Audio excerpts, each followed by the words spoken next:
Hello everyone. तो आज हम इस अपनी नई वीडियो के अंदर कवर करेंगे एचपी टेट साइंस, जो दोनों मेडिकल और नॉन मेडिकल के पेपर्स में आती है। तो सबसे पहले हम स्टार्टिंग करेंगे केमिस्ट्री पोर्शन से, जिसमें बहुत ज़्यादा इश्यूज जो रहते हैं मेडिकल के बच्चों को, अगर मैं कहूँ जो लाइफ साइंसेस को अडॉप्ट करते हैं फिजिकल साइंस को छोड़कर, तो उनके लिए कुछ इश्यूज रहते हैं केमिस्ट्री पोर्शन के लिए। तो इसलिए आज हम सबसे पहले केमिस्ट्री पोर्शन से ही स्टार्ट करेंगे। इसके बाद हम मैथ्स के बारे में भी बात करेंगे, वो हमारे नेक्स्ट वीडियो के अंदर। तो सबसे पहले one of the important question, जो क्वेश्चन हमेशा आता ही आता है, तो ये क्वेश्चन जो सबसे पहले हम कवर करेंगे, which of the following will show Tyndall effect. इनमें से कौन सा ऐसा है जो टिंडल इफेक्ट शो करेगा। तो सबसे पहले आपको ये भी पता होना चाहिए टिंडल इफेक्ट क्या होगा। और देखो, अगर मैं इतना डीप तो आपको नहीं बता सकता इस टाइम, क्योंकि हम शायद उस लेवल पर नहीं है, हमारा टाइम बहुत कम है। तो जैसे आपका 4 ऑप्शन दे रखे थे, salt solution, milk, copper sulphate solution, potassium nitrate solution, तो इनमें से कौन सा टिंडल इफेक्ट शो करेगा। मैंने आपके लिए थोड़ा सा बता दिया। जैसा सॉल्यूशन हमारे पास 3 टाइप के होते हैं, suspension, colloidal solution, true solution. True solution जो होता है हमारे पास वो होमोजीनियस होता है। होमोजीनियस सॉल्यूशन का मतलब है कि जो हमारे टोटल पार्टिकल्स जो एक दूसरे में डिसॉल्व हो जाएंगी, मतलब जब 2 मिक्सचर्स आपस में डिसॉल्व कंप्लीटली डिसॉल्व हो जाते हैं तो वो हो जाता है होमोजीनियस मिक्सचर। जैसे कि हम बात करें सॉल्ट और वाटर, पानी के अंदर अगर हम नमक डाल दें पूरी तरह घुल जाता है तो वो एक होमोजीनियस मिक्सचर हो जाता है, तो वो होता है ट्रू सॉल्यूशन। ट्रू सॉल्यूशन हो गया, इसका मतलब है हमारे पास उसमें से लाइट जो है इजीली पास हो जाएगी। ठीक है, जो ट्रू सॉल्यूशन होता है वो ट्रांसपेरेंट होते हैं, उनमें से लाइट इजीली पास हो जाती है। फिर आ जाते हैं हम सस्पेंशंस के ऊपर। सस्पेंशंस जो होते हैं वो हेट्रोजीनियस मिक्सचर्स होते हैं। सस्पेंशंस की बात कर लूँ, चाहे मैं कोलॉइडल सॉल्यूशन की, हमारा क्वेश्चन कोलॉइडल सॉल्यूशन से रिलेटेड है।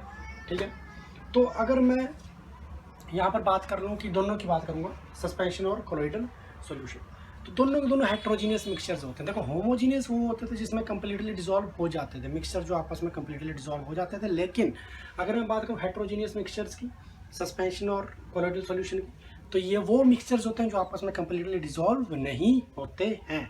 ऑयल और वाटर आपका सिंपल एग्जाम्पल है, वो हेट्रोजीनियस मिक्सचर हो जाता है, क्योंकि देखो तेल ऊपर तैरेगा पानी नीचे रह जाएगा, तो वो हेट्रोजीनियस मिक्सचर का एग्जाम्पल आपको आ सकता है। ठीक है, ज़्यादा टाइम वेस्ट नहीं करूँगा। सस्पेंशंस जो होते हैं हमारे पास वो ओपेक होते हैं। ओपेक मटेरियल्स वो होते हैं जिनमें से लाइट कभी पास नहीं करेगी हमारे पास। पहली बात, मटेरियल 3 टाइप के होते हैं, एक ट्रांसपेरेंट, ट्रांसलूसेंट, ओपेक। ट्रांसपेरेंट वो होता है पारदर्शी, जिसकी हम आर पार देख सकते हैं, जिसमें से लाइट इजीली पास हो जाती है। ओपेक वो होते हैं जो अपारदर्शी, हिंदी में बात करूँगा अपारदर्शी, जिसमें से लाइट आर पार नहीं जाएगी हमारे पास। और तीसरा आ जाता है ट्रांसलूसेंट, जो दोनों की कम्बिनेशन से बनता है, जो थोड़ा बहुत ओपेक होगा, थोड़ा बहुत ट्रांसपेरेंट होगा। ठीक है, सस्पेंशंस जो होते हैं वो टोटली ओपेक होते हैं, लाइट इनमें से ट्रैवल नहीं करेगी। कोलाइडल सॉल्यूशंस जो होते हैं हमारे पास ये जनरली ट्रांसपेरेंट होते हैं। हमारे पास दोनों का मिक्सचर होता है, हमारे पास ट्रू सॉल्यूशन और सस्पेंशंस का अगर मैं बात करूँ तो ये जनरली ट्रांसपेरेंट होते हैं, लाइट इनमें से पास हो भी जाती है और होती भी नहीं, दोनों टाइप का। ट्रू सॉल्यूशंस जो होते हैं हमारे पास, इनमें से लाइट कंप्लीटली पास हो जाती है, ट्रांसपेरेंट मटीरियल्स होते हैं। अब क्वेश्चन की तरफ बढ़ेंगे। मैं थोड़ी सी आपको जनरल नॉलेज दी, एग्जांपल्स दे लिए, सस्पेंशन के एग्जांपल है, ये क्वेश्चन आता ही आता है, इसलिए मैं इस क्वेश्चन को इलेबोरेट थोड़ा आपको एक्स्ट्रा कर रहा हूँ। एग्जांपल मैंने दे दिए हैं, तो आप जरूर इस क्वेश्चन को अपने अगर हो सके तो स्क्रीनशॉट लेके जरूर रखें। सस्पेंशन जो होते हैं उसके एग्जाम्पल आते हैं चौक और वाटर का मिक्सचर। चौक, ब्लैक बोर्ड में चौक चलाते हैं ना, वो वाली चौक, और वाटर का मिक्सचर, वो हो जाता है आपका सस्पेंशन। तो उसमें से लाइट कभी पास नहीं करेगी, ट्राई करके देखें।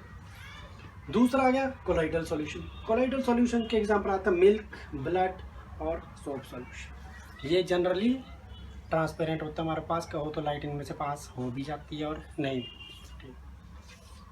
तीसरा आता है ट्रू सॉल्यूशन। ट्रू सॉल्यूशन के एग्जांपल शुगर सॉल्यूशन दिया है, सॉल्ट सॉल्यूशन मैंने आपको बताया, जो आपस में कंप्लीटली मिक्स हो जाते हैं, वो हमारे ट्रू सॉल्यूशंस होते हैं। तो आप क्वेश्चन आप आराम से सॉल्व कर सकते हैं, एग्जांपल्स आपके पास दे रखे हैं, देख लीजिए। Which of the following will show Tyndall effect, इनमें से कौन सा टिंडल इफेक्ट जो हमारे पास वो शो करेगा। कोलाइडल सॉल्यूशन, मैंने पहले बोला कोलाइडल सॉल्यूशन के अंडर ही टिंडल इफेक्ट आपका आता है, क्यों टिंडल इफेक्ट जो होता है वो हेट्रोजीनियस मिक्सचर्स के अकॉर्डिंग बनता है। ठीक है, तो कौन सा शो करेगा, हमने बोल दिया मिल्क। मिल्क किसका एग्जांपल है, कोलाइडल सॉल्यूशन। और मैंने पहले भी बोला हमारे पास की टिंडल इफेक्ट जो हमारे पास कोलाइडल सॉल्यूशन के अंडर ही टॉपिक कवर होता है। So our next question is कि second question, mixture of naphthalene and NaCl, NaCl बोले तो sodium chloride, can be separated by, कि जो मिक्सचर है हमारे पास नेफ्थलीन और सोडियम क्लोराइड का, हम उसको कैसे सेपरेट कर सकते हैं। तो उसका डायरेक्ट आंसर मैंने आपके लिए दे दिया है, वो प्रोसेस होती है सब्लिमेशन प्रोसेस। देखो सब्लिमेशन प्रोसेस जो होती है हमारे पास, उसमें आपको अगर थोड़ा बहुत आइडिया है तो जब हम सॉलिड स्टेट से डायरेक्टली गैसियस स्टेट में जाते हैं, वाटर वेपर्स में जाते हैं, तो वो जो स्टेट होती है वो सब्लिमेशन स्टेट होती है।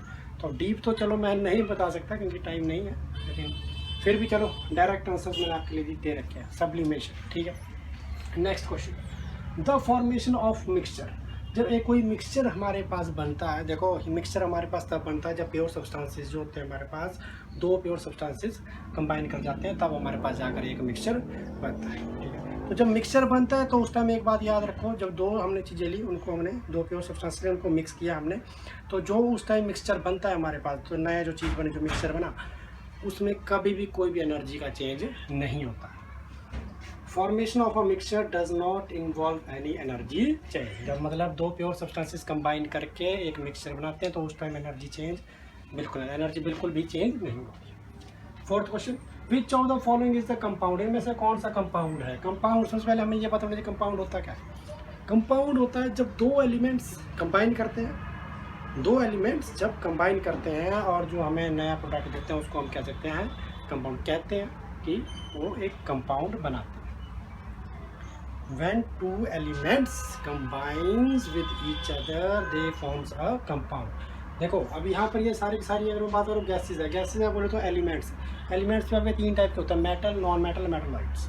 उसके पीरियोडिक टेबल अगर आप देखोगे तो ये सारी की सारी आपको गैसेज मिलेंगी। अकेला कंपाउंड जो हमारे पास वो ये है, क्योंकि देखो ये दो एलिमेंट्स के कंबाइन करने से बना है, कार्बन प्लस ऑक्सीजन। तो दो एलिमेंट्स कंबाइन करते हैं तब जाकर हमारे पास एक कंपाउंड बनता है। देखो ये तो सिंगल है, ये तो हमारी गैसेज है। ठीक है, तो इसका आंसर आपके पास हो जाएगा carbon dioxide. So our next question is question number 5, जिसमें हमारे पास क्वेश्चन दिया गया, a liquid with soluble impurities is purified by, मतलब एक लिक्विड जिसकी जो कम्प्लीटली डिजॉल्व है, जिसकी इम्प्योरिटीज कम्प्लीटली डिजॉल्व है, उसको कभी भी अगर हमने प्योरीफाई करना है तो उसके लिए मेथड यूज होता है डिस्टिलेशन। मिसिबल लिक्विड्स जो एक दूसरे के साथ कम्प्लीटली डिजॉल्व हो चुके होते हैं, जब इस तरीके के लिक्विड्स को हमने सेपरेट करना था तो हम प्रोसेस यूज़ करते हैं, सेपरेटिंग टेक्निक हम यूज़ करते हैं, उसको बोलते हैं हम डिस्टिलेशन। देखो हमने डायरेक्ट लगा रखा है। ठीक है, उसके बाद हमारा क्वेश्चन नंबर 6, NH4Cl। NH4Cl का मतलब है ammonium chloride, shows the property of. जब कभी भी सॉल्ट्स की बात आती है, पहली बात है जहाँ पर वर्ड Cl एंड में आता है क्लोराइड, चाहे सोडियम क्लोराइड, कॉपर क्लोराइड, या जब मैक्सिमम बता रहा हूँ, जब क्लोराइड वर्ड एंड में आता है तो वो सॉल्ट हो जाता है। और जहाँ पर सॉल्ट को अलग करने की बात आ गई, वहाँ पर एक ही प्रोसेस रखते हो, आपकी सब्लिमेशन प्रोसेस। सिंपल, हमेशा के लिए याद रखना कि जब कभी सॉल्ट्स को सेपरेट करने की बात आती है तो हम यूज़ जो करते हैं प्रोसेस वो होते हैं सब्लिमेशन प्रोसेस।